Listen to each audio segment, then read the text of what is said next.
സമയം രാത്രി 10:15. നമ്മളീ പോകുന്നത് ലോക മൂവി കാണാൻ വേണ്ടിയിട്ടാണ്. നാളെ ഉത്രാടം, അത് കഴിഞ്ഞാൽ തിരുവോണം. 2 ദിവസങ്ങളിലും അത്യാവശ്യം നല്ല തിരക്കുള്ള ദിവസമാണ് നമുക്ക്. അതുകൊണ്ട് രാത്രി തന്നെ പോയി സിനിമ കണ്ടിട്ട് വരാം. എപ്പോഴും സിനിമ കാണാൻ പോയാൽ ഇങ്ങനൊരു കറക്കം പതിവുള്ളതാണ്. പക്ഷേ ഇന്ന് ആകെ കയ്യിലുള്ളത് ഒരു 5-10 മിനിറ്റാണ്.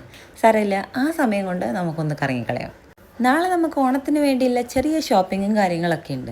അപ്പോൾ പകൽ സമയം ഒരു സിനിമയ്ക്ക് വേണ്ടി വെറുതെ കളയാൻ പറ്റില്ല. അതുകൊണ്ടാണ് ഈ പാതിരാത്രി തന്നെ പോകണം. മാളിലുള്ള ഒരുവിധം എല്ലാ ഷോപ്പും ക്ലോസ് ചെയ്തിട്ടുണ്ടായിരുന്നു. ആകെ ഓപ്പൺ ചെയ്തിട്ടുണ്ടായിരുന്നത് ആ ഒരു ടോയ്സിൻ്റെ ഷോപ്പാണ്. നമുക്ക് വെറുതെ ഒന്ന് അവിടെ കയറി നോക്കാം. അവിടെ ഒരുപാട് നേരം കയറി നിന്നാൽ സംഗതി വഷളാവെന്ന് തോന്നിയപ്പോൾ നമ്മൾ ഇറങ്ങി. ഇനി നമ്മുടെ സിനിമേൻ്റെ സമയമാണ്.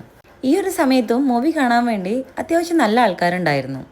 ഇനി സിനിമയെക്കുറിച്ച് പറയുകയാണെങ്കിൽ എനിക്ക് ഒരുപാട് ഇഷ്ടമായി. നമ്മുടെ മലയാളത്തിൽ ഇങ്ങനെ ഒരു ലേഡി സൂപ്പർ ഹീറോ മൂവി ആദ്യമായിട്ടല്ലേ. തക്കടുവിന് കിട്ടിയിട്ടുള്ള അവസരം പരമാവധി മുതലാക്കാണ്. എത്ര സമയം ഓടിക്കളിക്കാൻ പറ്റുമോ അത്രയും സമയം ഓടിക്കളിക്കാമല്ലോ. പോകുന്നത് തിയേറ്ററിലേക്കാണെന്ന് അറിയുമ്പോൾ തക്കടുവിന് ചെറിയൊരു സങ്കടവും ദേഷ്യമൊക്കെ വരാറുണ്ട്. കാരണം അതിനുള്ളിൽ ഓടാനോ നടക്കാനോ ഒന്നും പറ്റില്ല.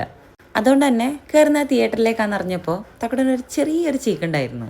പക്ഷെ വളരെ ചുരുങ്ങിയ സമയം കൊണ്ട് എല്ലാ പ്രശ്നങ്ങളും സോൾവ് ചെയ്ത് നമ്മൾ ഫിലിമിന് കയറി. നല്ലൊരു സിനിമ, എല്ലാവരും തിയേറ്ററിൽ തന്നെ പോയി കാണാം കേട്ടോ. നമ്മുടെ വീഡിയോ ആദ്യമായിട്ടാണ് കാണുന്നതെങ്കിൽ ചാനലൊന്ന് സബ്സ്ക്രൈബ് ചെയ്ത് സപ്പോർട്ട് ചെയ്യണേ.